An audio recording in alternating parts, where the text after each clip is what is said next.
ಸ್ನೇಹಿತರೆ, ನನ್ನ ಯೂಟ್ಯೂಬ್ ಚಾನಲ್ಗೆ ಸ್ವಾಗತ. ಸ್ನೇಹಿತರೆ ನೋಡಿ, ಈ ಚಾನಲ್ನ ನೋಡಿ, ಕೇವಲ ಒಂದೇ ಒಂದು ವಿಡಿಯೋ ಹಾಕಿ ಎಷ್ಟು ಜನ ಸಬ್ಸ್ಕ್ರೈಬರ್ ತಗೊಂಡಿದ್ದಾರೆ ನೋಡಿ. ಈ ಚಾನಲ್ ನೋಡಿ, ಈ ಚಾನಲ್ಲು ಕೂಡ ಇಷ್ಟು ಜನ ಸಬ್ಸ್ಕ್ರೈಬರ್ ತಗೊಂಡಿದ್ದಾರೆ. ಸ್ನೇಹಿತರೆ ಈ ಚಾನಲ್ ನೋಡಿ, ಈ ಚಾನಲ್ಗೂ ಅಷ್ಟೇ. ಸ್ನೇಹಿತರೆ ಇದಕ್ಕೆಲ್ಲ ತಿಳ್ಕೊಳ್ಳೋಕ್ಕೆ ತುಂಬ ಕಷ್ಟ ಇದೆ. ಸ್ನೇಹಿತರೆ ನಿಮ್ಮ ಚಾನಲ್ಗೂ ಇದೇ ಥರ ಸಮಸ್ಯೆ ಇದೆಯಾ? ಬನ್ನಿ ತೋರಿಸ್ತೀನಿ. ನಿಮ್ಮ ಚಾನಲ್ ಸಬ್ಸ್ಕ್ರೈಬರ್ಸ್ ಬೆಳೀತಿಲ್ವಾ? ವ್ಯೂವರ್ಸ್ ಜಾಸ್ತಿ ಆಗ್ತಿಲ್ವಾ? ಪ್ರತಿಯೊಬ್ಬರು ಕಾಡುವಂಥ ಈ ಪ್ರಶ್ನೆ ನನ್ನ ಹತ್ರ ಉತ್ತರ ಇದೆ. ಇದಕ್ಕೆಲ್ಲ ಒಂದೇ ಒಂದು ಆನ್ಸರ್ ಏನಪ್ಪ ಅಂದರೆ,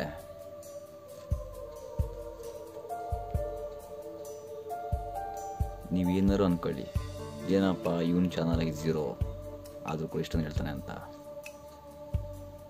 ಇದಕ್ಕೆಲ್ಲ ಏನು ಹೇಳ್ತೀನಪ್ಪ ಅಂದರೆ, ವೇಟ್. ನಾನು ಏನು ಹೇಳಿದ್ರು ನನಗೆ ಇಷ್ಟ ಬಂದು ನಾನು ಹೇಳೋದು. ನನ್ನ ಚಾನಲ್ ನನಗೆ 0ನೇ ಇರ್ಬೋದು, ಆದರೆ ಒಂದು ಹೇಳೋಕ್ಕೆ ಇಷ್ಟಪಡ್ತೀನಿ, ಯಾವುದೇ ಚಾನಲಾಗಲಿ 0ಇಂದನೇ ಸ್ಟಾರ್ಟ್ ಆಗೋದು. 0 ಇಲ್ಲಾಂದರೆ ಏನೂ ಇಲ್ಲ. ನೋಡಿ ಸ್ನೇಹಿತರೆ, ಇವರೆಲ್ಲ ಯಾವ ರೀತಿ ಬೆಳೆದಿದ್ದಾರೆ ಅಂತ ನೋಡಿ. ಸ್ನೇಹಿತರೆ ಈ 3 ಪಾರ್ಟ್ನ ಅರ್ಥ ಮಾಡ್ಕೊಂಡ್ರೆ ಮುಂದೆ ಇರುತ್ತೆ. ಅದಕ್ಕೂ ಈ ಕೊನೆದು, ಈ ಕೊನೆಯಿಂದ ಅರ್ಥ ಮಾಡ್ಕೋಬೇಕಾದ್ರೆ ವೀಡಿಯೋನ ಸ್ಕಿಪ್ ಮಾಡಿದ್ರೆ ಲಾಸ್ಟ್ವರೆಗೂ ನೋಡಿ. ಪ್ರತಿಯೊಬ್ಬರು ನಂಬರ್ಸ್ನ ಲೆಕ್ಕ ಹಾಕ್ತಾರೆ. ಅದರೊಳಗೂ ದೊಡ್ಡ ದೊಡ್ಡ ಯೂಟ್ಯೂಬರ್ಸ್ ಎಲ್ಲ ತಮ್ಮೇಲೂ ಹ್ಯಾಶ್ಟ್ಯಾಗು ಡಿಸ್ಕ್ರಿಪ್ಷನ್ನು ಬಿಟ್ಟರೆ ಇನ್ನೇನು ಹೇಳಲ್ಲ. ಆದರೆ ನಾನು ಅಪ್ ಟು ಪ್ರತಿಯೊಂದು ವಿಚಾರಗಳನ್ನ ನಾನು ಹೇಳ್ತೀನಿ. ಯೂಟ್ಯೂಬ್ ಬಗ್ಗೆ ಸಂಪೂರ್ಣ ಮಾಹಿತಿಯಿಂದ ನಾವು ತಿಳ್ಕೊಳ್ಳೋಣ. ಸ್ನೇಹಿತರೆ ಇದು ಹೇಗೆ ಕೆಲಸ ಮಾಡುತ್ತೆ ಬನ್ನಿ ಸ್ನೇಹಿತರೆ, ಮೊದಲಿನಿಂದ ಸ್ಟಾರ್ಟ್ ಮಾಡೋಣ. ಆದರೆ ಕೊನೆದವರೆಗೂ ವಿಡಿಯೋನ ಸ್ಕಿಪ್ ಮಾಡಿ ನೋಡಿದ್ರೆ ನಿಮ್ಗೆ ಪೂರ್ತಿ ಅರ್ಥ ಆಗುತ್ತೆ. ಸ್ನೇಹಿತರೆ ಯೂಟ್ಯೂಬ್ ಅಂದರೆ ಏನು? ಯೂಟ್ಯೂಬ್ ಅಂದರೆ ಯಾವ ರೀತಿ ಕೆಲಸ ಮಾಡುತ್ತೆ? ಸ್ನೇಹಿತರೆ ಯೂಟ್ಯೂಬು ನೀವು ಯಾವ ರೀತಿ ಕೆಲಸ ಮಾಡ್ತಿರೋ ಅದ್ರ ಮೇಲೆ ಡಿಪೆಂಡ್ ಆಗುತ್ತೆ. ಓಕೆ, ನೀವು ಹಾಕೋ ವೀಡಿಯೋದಿಂದ ಹಿಡಿದು ವ್ಯೂವರ್ಸ್ನ ಯಾವ ರೀತಿ ಸೇರಿಸ್ಬೇಕು ಅದು ಯೂಟ್ಯೂಬ್ ಕೆಲಸ. ಅಲ್ಗೋರಿದಮ್ ಸ್ನೇಹಿತರೆ, ಇದು ಆಡಿಯನ್ಸ್ ಹತ್ರ ಯಾವ ಥರ ವರ್ಕ್ ಮಾಡುತ್ತೆ ಅಂತ ತಿಳ್ಕೊಬೇಕಂದ್ರೆ ಮೊದಲು ಅಲ್ಗೋರಿದಮ್ ತಿಳ್ಕೊಳ್ಳೋಣ. ಯೂಟ್ಯೂಬ್ ಅಲ್ಗೋರಿದಮ್ ಅಂದರೆ ಆಡಿಯನ್ಸ್ ಅಂದರೆ ಯೂಟ್ಯೂಬ್ ಅಲ್ಗೋರಿದಮ್. ಓಕೆನಾ? ಅಲ್ಗೋರಿದಮ್ ಅನ್ನೋದು ನನಗೆ ಬೆಸ್ಟ್ ಅನಿಸುತ್ತೆ. ಸೊ ಹಾಗಾಗಿ ನಾನು ಕೂಡ ಅಲ್ಗೋರಿದಮ್ ಅಂತಲೇ ಹೇಳ್ತೀನಿ. ಸ್ನೇಹಿತರೆ ಇದು ಯಾವ ರೀತಿ ಕೆಲಸ ಮಾಡುತ್ತೆ? 2 ಥರ ಕೆಲಸ ಮಾಡುತ್ತೆ. ಒಂದು ಯೂಟ್ಯೂಬ್ ಕ್ರಿಯೇಟರ್ ಹತ್ರ ವೀಡಿಯೋನ ಕಲೆಕ್ಟ್ ಮಾಡಿಕೊಡುತ್ತೆ, 2ನೇದು ವ್ಯೂವರ್ಸ್ ಹತ್ರ. ಸ್ನೇಹಿತರೆ ನಮ್ಮ ವೀಡಿಯೋದಲ್ಲಿ ಏನೇನಿದೆ ಮಾಹಿತಿನ ಅದು ಮೊದಲು ತಿಳ್ಕೊಳ್ಳುತ್ತೆ. ಯೂಟ್ಯೂಬ್ ಹೇಗಿದೆ, ಅದು ಹ್ಯಾಶ್ಟ್ಯಾಗ್ ಹೇಗಿದೆ, ಅವನು ಏನೇನು ಕೆಲಸ ಮಾಡಿದ್ದಾನೆ, ಅದು ಯೂಟ್ಯೂಬಲ್ಲಿ ಏನೇನು ಸಮಸ್ಯೆಗಳಿದೆ, ಅದು ಒಳ್ಳೆ ಕಂಟೆಂಟಾ, ಕಾಪಿರೈಟ್ಸ್ ಇದೆಯಾ, ಯಾವ ರೀತಿ ಕಂಟೆಂಟು ಇದ್ರಾಗೆ, ಪ್ರಾನ್ ಕಂಟೆಂಟ್ ಇದೆಯಾ, ಏನಿದೆ ಸಮಸ್ಯೆ ಇದ್ರಾಗೆ, ಪ್ರತಿಯೊಂದು ಕಲೆಕ್ಟ್ ಮಾಡಿಕೊಂಡು ನಮ್ಮ IP ಅಡ್ರೆಸ್ ಸಮೇತ ಕಲೆಕ್ಟ್ ಮಾಡಿಕೊಂಡು ನಮ್ಮ ಯೂಟ್ಯೂಬ್ ತಮ್ಮೇಲಿಂದ ಹಿಡಿದು ಪ್ರತಿಯೊಂದು ಚೆಕ್ ಮಾಡಿ, ನಮ್ಮ ಕ್ಯಾಟಗರಿ ಚೆಕ್ ಮಾಡಿ ಅದನ್ನ ವ್ಯೂವರ್ಸ್ ಕಡೆಗೆ ಸೆಂಡ್ ಮಾಡುತ್ತೆ. ಯಾವ ಥರ ವ್ಯೂವರ್ಸ್ಗೆ ಸೆಂಡ್ ಮಾಡುತ್ತಪ್ಪ ಅಂದರೆ, ಒಬ್ಬ ವ್ಯೂವರ್ಸು ಎಷ್ಟು ವೀಡಿಯೋಸ್ನ ನೋಡ್ತಾನೋ ಸೇಮ್ ವೀಡಿಯೋ ಅಂಥವ್ರಿಗೆ ಮಾತ್ರ ಅದು ಸೆಂಡ್ ಮಾಡುತ್ತೆ. ಬೇಕಾದ್ರೆ ನೀವು ಸಹ ಚೆಕ್ ಮಾಡಿ ನೋಡಿ. ಸ್ನೇಹಿತರೆ ನಿಮ್ಮ ಯೂಟ್ಯೂಬ್ ಕಂಟೆಂಟ್ ಚೆನ್ನಾಗಿದ್ದು, ನೀವು ಯೂಟ್ಯೂಬಲ್ಲಿ ಎಡಿಟಿಂಗು ವಾಯ್ಸು ಎಲ್ಲ ಚೆನ್ನಾಗಿದ್ದರೆ ಅಂಥ ವೀಡಿಯೋನ ಅಲ್ಗೋರಿದಮ್ ಏನು ಮಾಡ್ತಪ್ಪ ಅಂದರೆ, ಎಷ್ಟೇ ದೂರ ಇದ್ರೂ ಸೀದಾ ಕರ್ಕೊಂಡು ಹೋಗ್ಬಿಟ್ಟು ಆ ವ್ಯೂವರ್ಸ್ ಹತ್ರ ಸೇರಿಸೋದೇ ಅಲ್ಗೋರಿದಮ್ ಕೆಲಸ. ಇದು ಹೇಗೆ ಸೇರಿಸುತ್ತೆ ಅಂತ ಯೋಚನೆ ಮಾಡ್ತಿದ್ದೀರಾ? ಬನ್ನಿ ಸ್ನೇಹಿತರೆ, ಇದು ಯೂಟ್ಯೂಬ್ ಕ್ರಿಯೇಟರ್. ಸ್ನೇಹಿತರೆ ಇಲ್ಲಿ ಮ್ಯಾಟ್ರು ವ್ಯೂವರ್ಸು ಆಗಿದ್ದು ಸಬ್ಸ್ಕ್ರೈಬರ್ಸ್ ಆಗಲ್ಲ. ಅಲ್ಗೋರಿದಮ್ ಯಾವ ರೀತಿ ಕೆಲಸ ಮಾಡುತ್ತಪ್ಪ ಅಂದರೆ, ನೀವೆಲ್ಲ ಕೇಳಿರ್ಬೋದು, ಅಲ್ಗೋರಿದಮ್ ಡೇಟಾ ಯಾವ ರೀತಿ ಕಲೆಕ್ಟ್ ಮಾಡುತ್ತೆ ಅಂದರೆ, ನಿಮ್ಮದು ವೀಡಿಯೋ ಎಷ್ಟೇ ಚೆನ್ನಾಗಿರಲಿ ಅದು ಸಬ್ಸ್ಕ್ರೈಬರ್ಗೆ ಏನು ಕಳಿಸ್ಬೇಕು ಅದನ್ನೇ ಕಳಿಸ್ತದೆ. ನಿಮ್ಮ ವೀಡಿಯೋ ನೋಡೋವಂಥವ್ರು ಮಾತ್ರ ವೀಡಿಯೋ ಕಳಿಸುತ್ತೆ, ಬಿಟ್ಟರೆ ಬೇರೆ ವೀಡಿಯೋ ನೋಡೋರಿಗೆ ನಿಮ್ಮ ವೀಡಿಯೋ ಕಳಿಸಲ್ಲ. ಸ್ನೇಹಿತರೆ 200+ ಸರಿ ಅಲ್ಗೋರಿದಮ್ ಅಪ್ಡೇಟ್ ಆಗುತ್ತೆ ಪ್ರತಿ ತಿಂಗಳು ಅನ್ಸುತ್ತೆ. ಅಲ್ಗೋರಿದಮ್ ಪ್ರತಿ ಸರ್ತಿನೂ ಅಲ್ಗೋರಿದಮ್ ಅಪ್ಡೇಟ್ ಆಗ್ತಾ ಇರುತ್ತೆ. CTR, audience time, watch time ಇವೆಲ್ಲ ಯಾವ ರೀತಿ ಕೆಲಸ ಮಾಡ್ತಪ್ಪ ಅಂದರೆ, ಬನ್ನಿ ಇದು ಕೂಡ ತಿಳ್ಕೊಳ್ಳೋಣ. CTR, ಆಡಿಯನ್ಸ್ ರೇಟಿಂಗ್ಸ್ ಎಲ್ಲ ನೀವು ಯಾವ ರೀತಿ ಅರ್ಥ ಮಾಡ್ಕೋಬೇಕಂದ್ರೆ, CTR ಅಂದರೆ ಏನು ಅದು ಮೊದಲು ನೀವು ತಿಳ್ಕೋಬೇಕು. ಹೈ ಹೇಗಾಗುತ್ತೆ, ಲೋ ಹೇಗಾಗುತ್ತೆ ಅಂತನೆಲ್ಲ ಕೇಳ್ಪಟ್ಟಿದ್ದೀರಲ್ಲ. ಬನ್ನಿ ಸ್ನೇಹಿತರೆ, CTR ನಿಮ್ಮ ವೀಡಿಯೋನ ಎಷ್ಟು ಜನ ನೋಡ್ತಿದ್ದಾರೆ ಅದ್ರ ಬಗ್ಗೆ ಅದು ಮಲ್ಟಿಪಲ್ ಮಾಡುತ್ತೆ. ಸ್ನೇಹಿತರೆ CTR ಎಕ್ಸಾಂಪಲ್ ತಗೊಂಡ್ರೆ ನಿಮ್ಮ 100 ಜನರಲ್ಲಿ 8 ಜನ ವೀಡಿಯೋ ನೋಡಿ ಇನ್ನು 98 ಜನ ನೋಡಲಿಲ್ಲ ಅಂದರೆ ಅದನ್ನು 100/8 ಮಾಡುತ್ತೆ. 8% CTR ಬರುತ್ತೆ. ಓಕೆನಾ? 8% 20% CTR ಅಲ್ಲಿ ಏನು ಡಿಫ್ರೆನ್ಸ್ ಕಾಣುತ್ತೆ ಅಂತ ನೀವು ಯೋಚನೆ ಮಾಡೋದಾದರೆ, ಯಾವುದರಿಂದ ಬೆನಿಫಿಟ್ ಜಾಸ್ತಿ, ಯಾವುದನ್ನು ಅಲ್ಗೋರಿದಮ್ ಜಾಸ್ತಿ ಜನಕ್ಕೆ ಪುಷ್ ಮಾಡುತ್ತೆ ಅಂತ ಯೋಚನೆ ಮಾಡೋದಾದರೆ ಎಸ್ ರೈಟ್ 20%ಗೆ. ಆದರೆ ಆ 20% ಕೂಡ ಯಾವ ರೀತಿ ಕ್ಯಾಲ್ಕುಲೇಟ್ ಮಾಡುತ್ತೆ ಅನ್ನೋದನ್ನ ಅದನ್ನು ಕೂಡ ತಿಳ್ಕೊಳ್ಳೋಣ ಬನ್ನಿ. CTR ಬಗ್ಗೆ ಮಾಹಿತಿ ತುಂಬ ಇದೆ. 8% ಇರೋರ್ಗು ಕಳಿಸುತ್ತೆ, 20% ಇರೋರ್ಗು ಕಳಿಸುತ್ತೆ. ಬಟ್ ಆ ವಿಡಿಯೋ ಮೇಲೆ ಡಿಪೆಂಡ್ ಆಗುತ್ತೆ, ಅದನ್ನು ನೋಡಿರೋ ವ್ಯೂವರ್ಸ್ ಮೇಲೆ ಡಿಪೆಂಡ್ ಆಗುತ್ತೆ. ನಾರ್ಮಲ್ ರೇಂಜ್ 2% 10% ಆರಾಮಾಗಿ ಪಬ್ಲಿಕ್ ಮಾಡೇ ಮಾಡುತ್ತೆ. ಹೊಸ ಚಾನಲಲ್ಲಿ 10% ಇದ್ರೆ ಸಾಕು, ನಿಮ್ಮ ವಿಡಿಯೋ ಕ್ಲಿಕ್ ಆಗಿ ಆಗುತ್ತೆ. ಸ್ನೇಹಿತರೆ, ವೈರಲ್ ವೀಡಿಯೋಸ್ಗೂ CTRಗೂ ಭಾಳ ವ್ಯತ್ಯಾಸ ಇದೆ. ಓಕೆ, CTR ರೇಟು 10% ಆದ್ರೂ ಕೂಡ ನಿಮ್ಮ ವಿಡಿಯೋ ವೈರಲ್ ಆಗಿಯೇ ಆಗುತ್ತೆ. ಸ್ನೇಹಿತರೆ 5% to 6%, 8% to 10%, 10% to 15% CTR ಆಟೋಮೆಟಿಕಾಗಿ ನಿಮ್ಮ ಕಂಟೆಂಟ್ ಮೇಲೆ ಡಿಪೆಂಡ್ ಆಗುತ್ತೆ. ಆಡಿಯನ್ಸ್ ರೇಟಿಂಗ್ಸ್ ಮೇಲೆ ಕೂಡ ಡಿಪೆಂಡ್ ಆಗುತ್ತೆ. ಸ್ನೇಹಿತರೆ 10 ನಿಮಿಷದ ವೀಡಿಯೋದಲ್ಲಿ ಯಾರಾದರೂ 5 ನಿಮಿಷ ನೋಡಿಬಿಟ್ಟು ಸ್ಕಿಪ್ ಮಾಡಿಬಿಟ್ರೆ ಅದನ್ನು ಯಾವ ರೀತಿ ಕನ್ವರ್ಟ್ ಮಾಡುತ್ತಪ್ಪ ಅಂದರೆ 50% ಕನ್ವರ್ಟ್ ಮಾಡಿದ್ರೆ 50% CTR ಸಿಗುತ್ತೆ.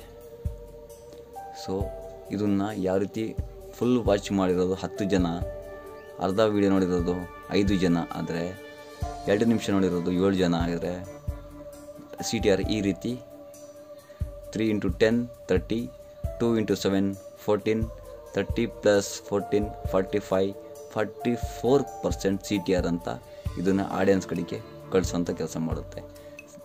ಸ್ನೇಹಿತರೆ, ಇದನ್ನು ತಿಳ್ಕೊಬೇಕಂದ್ರೆ ಬಹಳ ಮುಖ್ಯವಾಗಿರೋದೇನಪ್ಪ ಅಂದರೆ, ಸಣ್ಣ ಪುಟ್ಟವನ್ನೆಲ್ಲ ತಿಳ್ಕೊಂಡು ನೀವು ಅದ್ರ ಬಗ್ಗೆ ತಲೆ ಕೆಡಿಸ್ಕೊಂಡಂಗೆ ನಿಮ್ಮ ಕೆಲಸನ, ನೀವು ಮಾಡುವಂಥ ಕ್ರಿಯೇಟಿವಿಟಿನ ಆದಷ್ಟು 40-45% ಮೇಲೆ ತಳ್ಳುವಂಥ ಕೆಲಸ ನೀವು ಮಾಡಬೇಕು. ಅದಕ್ಕೇನು ಮಾಡಬೇಕಪ್ಪ ಅಂದರೆ, ನೀವು ಆದಷ್ಟು ನಿಮ್ಮ ವಿಡಿಯೋನ ನಿಮ್ಮ ಬೇರೆ ಬೇರೆ ಪ್ಲಾಟ್ಫಾರ್ಮ್ಗಳಲ್ಲಿ ಶೇರ್ ಮಾಡಿ. ಅವಾಗ ಆಟೋಮೆಟಿಕಾಗಿ ರೈಟ್ಸ್ ಬಂದೇ ಬರುತ್ತೆ. CTR ರೇಂಜು 60-60% ಹೋಗುತ್ತೆ. ಸ್ನೇಹಿತರೆ, ಒಂದೊಂದು ಚಾನಲ್ ಮೇಲೆ ಒಂದೊಂದು ಡಿಪೆಂಡ್ ಆಗುತ್ತೆ. ಬ್ಲಾಗಿಂಗ್ ಚಾನಲ್ ಮೇಲೆ, ಟ್ಯುಟೋರಿಯಲ್ ಮೇಲೆ ಅದು ಅದರದ್ದೇ ಆದಂತಹ CTR ಅದರದ್ದೇ ಆದಂತಹ ಕೆಲವೊಂದು ವಿಧಾನಗಳನ್ನ ತಗೊಂಡಿರುತ್ತೆ. CTR ಅದರದ್ದೇ ಆದಂಥ ಕೆಲಸ ಕೂಡ ಮಾಡ್ತಾ ಇರುತ್ತೆ. ಸ್ನೇಹಿತರೆ, ಸಿನಿಮಾ ಬೇರೆ, ನೀವು ಮಾಡುವಂಥ ಬ್ಲಾಗಿಂಗ್ ಬೇರೆ. 70% CTR ಆಗಿರೋದು ಕೂಡ 50% ಆಗಿರ್ತದೆ. ಆಟೋಮೆಟಿಕ್ಕಾಗಿ ನಿಮ್ಮ ವಿಡಿಯೋ ಬೀಳೋ ಚಾನ್ಸ್ಗಳು ಬೀಳ್ತವೆ. ಸ್ನೇಹಿತರೆ, ಎಷ್ಟೋ ಜನ ನೋಡಿ 30% ಇದ್ರೂ ಕೂಡ ಅವು ಮೂವ್ ಆಗಲ್ಲ, ಅದ್ರಾಗೂ ದುಡ್ಡು ಕೂಡ ಬರಲ್ಲ. Depend of audience. ನಿಮ್ಮ ಆಡಿಯನ್ಸ್ ಏನು ಬೇಕು ಅದನ್ನು ನೀವು ಕೊಡೋಕ್ಕೆ ಟ್ರೈ ಮಾಡಿ. ನೀವು ಎಷ್ಟೋ ವೀಡಿಯೋ ಮಾಡಿದ್ರು ಕೂಡ ಅದು ಹೋಗ್ತಿಲ್ಲ ಅಂದರೆ ಆದಷ್ಟು ನಿಮ್ಮ ವೀಡಿಯೋದಲ್ಲಿ ಸಣ್ಣ ಪುಟ್ಟ ಬದಲಾವಣೆಗಳು ತರೋದನ್ನು ನೀವು ಪ್ರಯತ್ನ ಪಡಿ. ಸ್ನೇಹಿತರೆ, ಆದಷ್ಟು ನಿಮ್ಮ 44% ಆಡಿಯನ್ಸ್ ರೇಟಿಂಗ್ಸ್ ಬಂದುಬಿಟ್ರೆ ಆಟೋಮೆಟಿಕ್ಗೆ 4 to 5 minutes ಒಬ್ಬೊಬ್ಬರು ವೀಡಿಯೋ ನೋಡಿದ್ರೆ ನೀವು ಕ್ಲಿಕ್ ಆಗಿಬಿಡ್ತೀರ. ನಿಮ್ಮ 10 ನಿಮಿಷದ ವೀಡಿಯೋದಲ್ಲಿ 4 ನಿಮಿಷ ನೋಡಿದ್ರು ಕೂಡ ನೀವು ಆರಾಮಾಗಿ ಗ್ರೇಟ್ ಆಗಿಬಿಡ್ತೀರ. ವಾಚ್ ಟೈಮ್ ಜಾಸ್ತಿ ಆಗಿಬಿಡುತ್ತೆ. ಸ್ನೇಹಿತರೆ, ಅಲ್ಗೋರಿದಮ್ ಕೆಲಸ ಮಾಡಿದ್ದು ನೋಡಿದ್ದೀರಾ. ಈ ಸೆಕೆಂಡ್ ಪಾಯಿಂಟ್ ಏನು ಅಂತ ನಿಮಗೆ ಗೊತ್ತಾಗುತ್ತೆ. ನೀವು ಜಸ್ಟ್ ಈಗ 50% ಆಗಿ 20% ತಿಳ್ಕೊಂಡಿದ್ದೀರಾ, ಇನ್ನೂ 30% ಬಾಕಿ ಇದೆ. ಸ್ನೇಹಿತರೆ, ಎಡಿಟಿಂಗ್ನ ಯಾವ ರೀತಿ ಮಾಡ್ಕೋಬೇಕು ಅನ್ನೋದು ಮೋಸ್ಟ್ ಇಂಪಾರ್ಟೆಂಟ್ ಆಗುತ್ತೆ ನಿಮ್ಮ ವಿಡಿಯೋದಲ್ಲಿ. ಸ್ನೇಹಿತರೆ, ನೀವು ನೋಡ್ತಿದ್ರಲ್ಲ, ಎಡಿಟಿಂಗ್ ಈಸ್ ಮೋಸ್ಟ್ ಇಂಪಾರ್ಟೆಂಟ್. ನೀವು ಎಡಿಟಿಂಗ್ಗೋಸ್ಕರನೇ ತುಂಬ ಜನಗಳು ಒಂದೊಂದು ದಿವಸ 2 ದಿವಸ ಕಷ್ಟಪಡ್ತಾರೆ. ಸ್ನೇಹಿತರೆ, ಇವತ್ತಿನ ಲೆಕ್ಕಾಚಾರಕ್ಕೆ ಬ್ಯಾಕ್ಗ್ರೌಂಡ್ ಮ್ಯೂಸಿಕ್ ಆಗಿರ್ಬೋದು, ವೀಡಿಯೋ ಆಗಿರ್ಬೋದು, ವಾಯ್ಸ್ ಓವರ್ ಆಗಿರ್ಬೋದು, ಪ್ರತಿಯೊಂದು ಇಂಪಾರ್ಟೆಂಟ್ ಆಗುತ್ತೆ ನಿಮ್ಮ ವೀಡಿಯೋದಲ್ಲಿ. ವ್ಯೂವರ್ಸು ಅವ್ನು ಹೆಡ್ಫೋನ್ ಹಾಕೊಂಡು ಕೇಳ್ತಿದ್ದಾನ, ಅವ್ನು ಹಾಗೆ ನೋಡ್ತಿದ್ದಾನ, ಅದ್ರ ಡಿಪೆಂಡ್ ಆಗುತ್ತೆ. ಸೊ ಆದಷ್ಟು ಕೂಡ ನೀವು ಯಾವುದನ್ನ AI ಟೂಲ್ಸ್ನ ಯೂಸ್ ಮಾಡಿಕೊಂಡು ನಿಮ್ಮ ವಾಯ್ಸ್ನ ಆರಾಮಾಗಿ ಅಡ್ಜಸ್ಟ್ ಮಾಡ್ಕೊಳ್ಳಿ, ನಾಯ್ಸ್ನ ಬ್ರೇಕ್ ಮಾಡ್ಕೊಳ್ಳಿ, ಬ್ಯಾಕ್ಗ್ರೌಂಡ್ ಮ್ಯೂಸಿಕ್ ಹಾಕ್ಕೊಳ್ಳಿ. ಸ್ನೇಹಿತರೆ, ಹಲವಾರು ವಿಚಿತ್ರವಾದಂತಹ AI ಟೂಲ್ಗಳಿವೆ, ಅದನ್ನು ಕೂಡ ನೀವು ಯೂಸ್ ಮಾಡ್ಕೊಳ್ಳೋಕ್ಕೆ ಪ್ರಯತ್ನ ಪಡಿ. ನಿಮ್ಮ ಕ್ರಿಯೇಟಿವಿಟಿನ ಆದಷ್ಟು ಬೆಳೆಸ್ಕೊಳ್ಳೋಕ್ಕೆ ಪ್ರಯತ್ನ ಪಡಿ. ಸ್ನೇಹಿತರೆ, ಇದು ಹಿಂದಿ ವೀಡಿಯೋನ ನಾನು ಕನ್ನಡದಲ್ಲಿ ಡಬ್ ಮಾಡಿ ಹೇಳ್ತಾ ಇದ್ದೀನಿ. ಸ್ನೇಹಿತರೆ, ಹಲವಾರು ಮ್ಯೂಸಿಕ್ಗಳು ನಿಮ್ಮ ಯೂಟ್ಯೂಬ್ ಚಾನಲ್ ಕೂಡ ಸಿಗುತ್ತೆ. ನೋ ಕಾಪಿರೈಟ್ಸ್ ಮ್ಯೂಸಿಕ್ನ ಡೌನ್ಲೋಡ್ ಮಾಡ್ಕೊಳ್ಳಿ. ನಿಮ್ಮ ಯೂಟ್ಯೂಬ್ ಚಾನಲ್ಗೆ ನೀವು ಸಣ್ಣ ಪುಟ್ಟ ಟ್ಯುಟೋರಿಯಲ್ಗಳನ್ನ ಯೂಸ್ ಮಾಡ್ಕೊಳ್ಳಿ, ಯೂಸ್ ಆಗುತ್ತೆ. ಸ್ನೇಹಿತರೆ, ನೀವು ಎಡಿಟಿಂಗ್ ಯಾವ ರೀತಿ ಮಾಡ್ತಿರೋ ಅದು ಕೂಡ ಇಂಪಾರ್ಟೆಂಟ್ ಆಗಿ ಆಗುತ್ತೆ. ಒಂದೊಂದು ಸಣ್ಣ ಸಣ್ಣ ವಿಚಾರಗಳನ್ನ ನಾವು ಎಡಿಟಿಂಗ್ನಲ್ಲಿ ನೋಡ್ತಾ ಇದ್ದೀರಾ. ಈ ವಿಡಿಯೋದಲ್ಲಿ ಕೂಡ ತುಂಬ ಎಡಿಟಿಂಗ್ ಕಾಣ್ತಾ ಇದೆ. ಸೊ ಹಾಗಾಗಿ ಸ್ನೇಹಿತರೆ, ನಾನು ಈ ಮೂಲಕ ಹೇಳೋಕ್ಕೆ ಇಷ್ಟಪಡ್ತೀನಿ, ನನಗೆ ನನ್ನ ವಿಚಾರಗಳನ್ನ ಹೇಳೋದಕ್ಕೆ ಈ ವಿಡಿಯೋ ಭಾಳ ಅನುಕೂಲ ಅನ್ನಿಸ್ತು. ಸ್ವಲ್ಪ ಹಾಗಾಗಿ ನಾನು ಈ ವಿಡಿಯೋನ ಡೌನ್ಲೋಡ್ ಮಾಡ್ಕೊಂಡು ನಾನು ನಿಮ್ಗೆ ಹೇಳ್ತಾ ಇದ್ದೀನಿ. ಸ್ನೇಹಿತರೆ, ವ್ಲಾಗಿಂಗ್ ಚಾನಲ್ನಲ್ಲಿ ಮೋಷನ್ಸ್ಗಳು ಇರಲ್ಲ ನೋಡಿ. ಪ್ರತಿಯೊಂದು ಕೂಡ ಮೋಷನ್ಸ್ಗಳು ಕಾಣ್ತಾ ಇರುತ್ತೆ. ಕಟ್ ಆಗುತ್ತೆ, ಪೇಸ್ಟ್ ಆಗುತ್ತೆ, ನೋಡಿ ಮನೆ ತೋರಿಸಿದ್ರು, ಒಂದ್ಸತಿ ರೋಡ್ ತೋರಿಸಿದ್ರು. ಸೊ ಈ ವ್ಲಾಗಿಂಗ್ ಚಾನಲ್ನವರು ಎಡಿಟಿಂಗ್ ಅವಶ್ಯಕತೆ ಇರಲ್ಲ. ಆದರೆ ನೀವು ಮಾಡುವಂತಹ ಬೇರೆ ಬೇರೆ ವೀಡಿಯೋಗಳಿಗೆ ನಿಮಗೆ ಎಡಿಟಿಂಗ್ ಬೇಕೇ ಬೇಕು, ಸೌಂಡ್ ಎಫೆಕ್ಟ್ ಬೇಕೇ ಬೇಕು. ಸೊ ಹಾಗಾಗಿ ಹಲವಾರು ಚಾನಲ್ಗಳು ಹೈಲೈಟ್ ಆಗ್ತಾ ಇರುತ್ತೆ. 2-3 ವೀಡಿಯೋಸ್ಗಳು ಹಾಕಿರೋರೆಲ್ಲ ಇವತ್ತು ಇಷ್ಟು ಮೇಲೆ ಬೆಳೀತಿದ್ದಾರೆ ಅಂದರೆ ಮುಖ್ಯವಾಗಿ ಕಾರಣ ಅವರ ಟೆಕ್ನಾಲಜಿ. ಸ್ನೇಹಿತರೆ, ಆದಷ್ಟು ನೀವು ಕೀ ಫ್ರೇಮ್ಸ್ಗಳು ಯೂಸ್ ಮಾಡ್ತೀರಿ. ಝೂಮಿಂಗ್ ಆಗಿರ್ಬೋದು, ಪ್ರತಿಯೊಂದು ಕೂಡ ನೀವು ಯೂಸ್ ಮಾಡ್ಕೊಂಡ್ರೆ ಭಾಳ ಅನುಕೂಲ.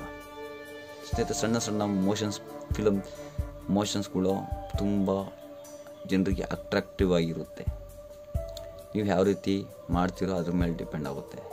ಸ್ನೇಹಿತರೆ, 50% ಜನ ಕ್ರಿಯೇಟಿವಿಟಿಗೆ ಲೈಕ್ ಮಾಡ್ತಾರೆ. ಸ್ನೇಹಿತರೆ, ಒಬ್ಬ ವೀಡಿಯೋ ನೋಡ್ತಿದ್ದಾನೆ ಅಂದರೆ ಸುಮ್ಮನೆ ನೋಡಲ್ಲ ಸ್ನೇಹಿತರೆ, ಅವನಿಗೂ ಇಷ್ಟ ಆಗಬೇಕು. ಆ ವಿಡಿಯೋದಲ್ಲಿ ಏನಾದ್ರು ಇಷ್ಟ ಆಗಿರ್ತಾನೆ ಅವನು ನೋಡಬೇಕಾಗಿರೋದು. ಸ್ನೇಹಿತರೆ, ನಿಮ್ಮ ಕಂಟೆಂಟ್ ಮೇಲೆ ನಿಮ್ಮ ವೀಡಿಯೋ ಡಿಪೆಂಡ್ ಆಗುತ್ತೆ. ಸ್ನೇಹಿತರೆ, ಬನ್ನಿ ಇವತ್ತು ಕೊನೆ ವಿಚಾರನ ನಾವು ತಿಳ್ಕೊಳ್ಳೋಣ.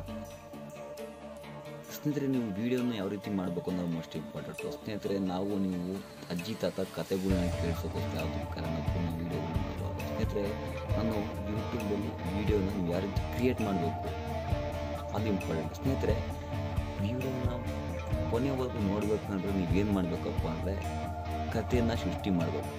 ಆ ಕತೆ ಯಾವ ರೀತಿ ಸೃಷ್ಟಿ ಆಗುತ್ತೆ ಅದು ಇಂಪಾರ್ಟೆಂಟು. ಸ್ನೇಹಿತರೆ, ಪ್ರತಿಯೊಬ್ಬ ಯೂಟ್ಯೂಬರ್ಸು ಕೂಡ ಅವನಿಗೆ ಆದಂತಹ ಟೆಕ್ನಿಕ್ಕಿಂದ ಅವನು ವೀಡಿಯೋ ಮಾಡೋಕ್ಕೆ ಶುರು ಮಾಡ್ತಾನೆ.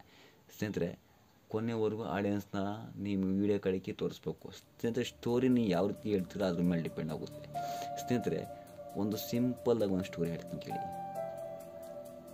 ಸ್ನೇಹಿತರೆ, ಕತೆ ಇಷ್ಟೇ. ಒಂದು ಬೆಕ್ಕು ಚರಂಡಿ ಒಳಗೆ ಬಿದ್ದಿತ್ತು, ಮೋರಿ ಒಳಗೆ ಬಿದ್ದಿತ್ತು. ಆ ಮೋರಿ ಒಳಗೆ ಬಿದ್ದಿರ್ತಕ್ಕಂತಹ ಬೆಕ್ಕನ್ನು ನಾಯಿ ಹೋಗಿ ಎತ್ತಕ್ಕೆ ಪ್ರಯತ್ನ ಪಡುತ್ತೆ. ಆವಾಗ ಆ ನಾಯಿ ಬಗಳುತ್ತೆ. ಆ ಬಗಳೋದು ನೋಡಿ ಒಂದು ಆಂಟಿ ನಡ್ಕೊಂಬರ್ತಿರ್ತಾರೆ. ಆಂಟಿ ನೋಡಿದ ತಕ್ಷಣವೇ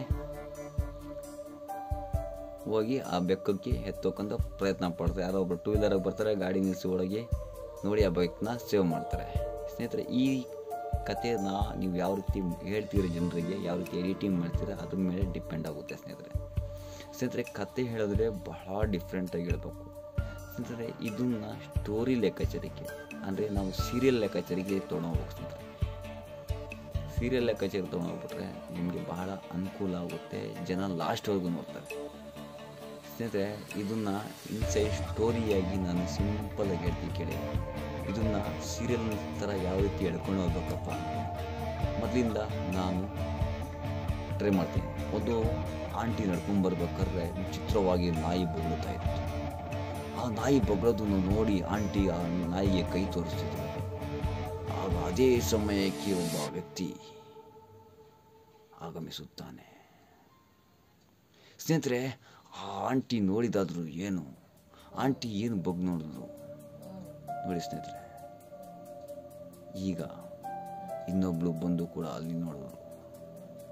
ಆಗ ಆ ಮೋರಿ ಹತ್ರ ಎತ್ತಿ ನೋಡಿದ್ರೆ ಅಲ್ಲೊಂದು ಬೆಕ್ಕಿತ್ತು. ಆ ಬೆಕ್ಕು 3 ದಿವಸಗಳಿಂದ ಹಸಿದಿತ್ತು. ಹಾಗಾಗಿ ಅದನ್ನು ಕಂಡ ನಾಯಿ ಬೊಗಳುತ್ತಿತ್ತು. ಆ ಬೊಗಳುವುದನ್ನು ಕಂಡ ಆಂಟಿ ಆಶ್ಚರ್ಯದಿಂದ ನೋಡಿ ಬೇರೆಯವರಿಗೆ ಸಹಾಯಕ್ಕೆ ಕರೆದು ಆ ಬೆಕ್ಕನ್ನು ಸೇವ್ ಮಾಡಿದ್ರು. ಸ್ನೇಹಿತರೆ, ಇದೇ ರೀತಿ ತುಂಬ ವಿಧಾನಗಳು ಸ್ಟೋರಿ ನೀವು ಹೇಳೋದ್ರ ಮೇಲೆ ಡಿಪೆಂಡ್ ಇದೆ. ಸ್ನೇಹಿತರೆ, ಅಲ್ಲಿ ಹೈಲೈಟ್ ಆಗಿದ್ದು ನಾಯಿ. ಆ ನಾಯಿ ನೋಡಿ ಬೊಗಳೋದನ್ನ ಮೊದಲು ಹೇಳ್ತೀವಿ. ಅದಾದಮೇಲೆ ಆಂಟಿನ ಕೈ ತೋರಿಸೋದನ್ನ ಹೇಳ್ತೀವಿ. ಅದಾದಮೇಲೆ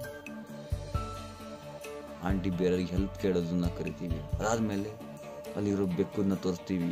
ಆ ಬೆಕ್ಕು ಹಸ್ತಿತ್ತು, ನಮಗೆ ಗೊತ್ತಿಲ್ಲ, ಅದು ಕೂಡ ಹಸ್ತಿತ್ತು ಅಂತ ಹೇಳ್ತೀವಿ. ಇದು ಸ್ಟೋರಿ ಟೆಲ್ಲಿಂಗ್ ಮೇಲೆ ಡಿಪೆಂಡ್ ಆಗುತ್ತೆ. ಸೊ ಹಾಗಾಗಿ ನೀವು ಈ ಎಲ್ಲ ಟೈಮ್ಗಳನ್ನ ಕವರ್ ಮಾಡಿಕೊಂಡು ನಾವು ಆಡಿಯನ್ಸ್ನ ಲಾಕ್ ಮಾಡಿಕೊಂಡು ಹೋದರೆ ಬಹಳ ಒಳ್ಳೆಯದು. ನಮ್ಮ ವೀಡಿಯೋಸ್ ಆಟೋಮೆಟಿಕ್ ಕ್ಲಿಕ್ ಆಗ್ತವೆ. ಸ್ನೇಹಿತರೆ, ಈ ವಿಡಿಯೋ ನೋಡಿದರೆ ದಯವಿಟ್ಟು ಇಷ್ಟ ಆಗಿದ್ದರೆ ಲೈಕ್ ಮಾಡಿ, ಶೇರ್ ಮಾಡಿ, ಕಾಮೆಂಟ್ ಮಾಡಿ. ಈ 3 ವಿಧಾನಗಳನ್ನ ನೀವು ಅಳವಡಿಸ್ಕೊಂಡ್ರೆ ಆಟೋಮೆಟಿಕ್ಕಾಗಿ ನಿಮ್ಮ ಯೂಟ್ಯೂಬ್ ಚಾನಲ್ ಗ್ರೋತ್ ಆಗೋದು 100ಗೆ 100% ಸತ್ಯ. ಸ್ನೇಹಿತರೆ, ನಾನು ಈ ವಿಡಿಯೋನ ಕನ್ನಡದಲ್ಲಿ ಡಬ್ ಮಾಡೋಕ್ಕೆ ಸ್ವಲ್ಪ ಕಷ್ಟವಾಗ್ತಿದೆ. ಆದ್ರೂ ನನಗೆ ಎಷ್ಟಾಗುತ್ತೋ ಅಷ್ಟು ಡಬ್ ಮಾಡ್ತಾಯಿದ್ದೀನಿ. ನಿಮಗೆ ಈ ವಿಡಿಯೋ ಇಷ್ಟ ಆಗಿದೆ ದಯವಿಟ್ಟು ಕಾಮೆಂಟ್ ಮಾಡಿ ತಿಳಿಸಿ. ನಾನು ಕೂಡ ಮುಂದಿನ ಬದಲಾವಣೆಗೋಸ್ಕರ ಪ್ರಯತ್ನ ಪಡ್ತೀನಿ. ಧನ್ಯವಾದಗಳು ಸ್ನೇಹಿತರೆ. ಇಂತಿ ನಿಮ್ಮ ಪ್ರೀತಿಯ ದುಬೈ ಬಾಬು ಫ್ರಮ್ ತುಮಕೂರು.